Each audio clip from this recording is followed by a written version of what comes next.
Hello বন্ধুরা, আসসালামু আলাইকুম। আজকে দেখব মাইক্রোসফট ওয়ার্ডের যে কোনো ফাইলকে কীভাবে পিডিএফে কনভার্ট বা সেভ করতে হয়। তো চলুন দেখে আসি।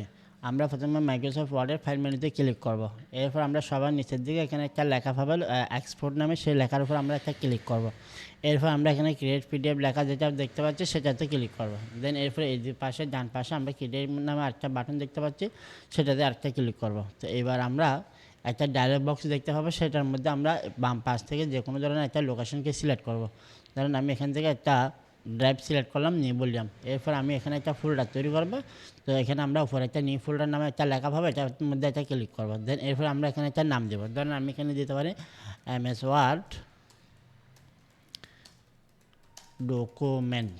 এরপর আমি এখানে ওপেন লেখা একটা বাটন পাবো, সেটার মধ্যে আরেকটা ক্লিক করব, ইয়েস দিব।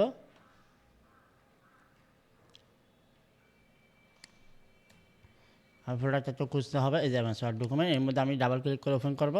এখানে আমার আগে থেকে একটা ফোল্ডার ফাইল ছিল, সেটা আমি ডিলিট করে দিচ্ছি। তো আমার নতুন যে ফাইলটা আছে সেই ফাইলটার নাম অবশ্যই এখানে, যেহেতু আমি একটা অ্যাপ্লিকেশনকে পিডিএফ করতেছি, সেই ক্ষেত্রে আমি এখানে ফাইল নেম হিসেবে অ্যাপ্লিকেশন লিখলাম। তো আপনারা যে কাজ করবেন সেই কাজের উপর ভিত্তি করে এখানে একটা ফাইল নেম দিয়ে দিবেন। দেন এরপরে আপনি নিচে এখানে একটা বাটন দেখতে পাবেন, যেখানে পাবলিশ লেখা আছে, সেই বাটনে একটা ক্লিক করে দিবেন। তাহলে ইয়েস দিয়ে দিবেন, তাহলে আপনার ফাইলটা এখানে সেভ হয়ে যাবে। তো দেখেন এটা আমাদের ক্রোম ব্রাউজারে ওপেন হয়ে গেছে, এটা পিডিএফে সেভ হয়ে গেছে।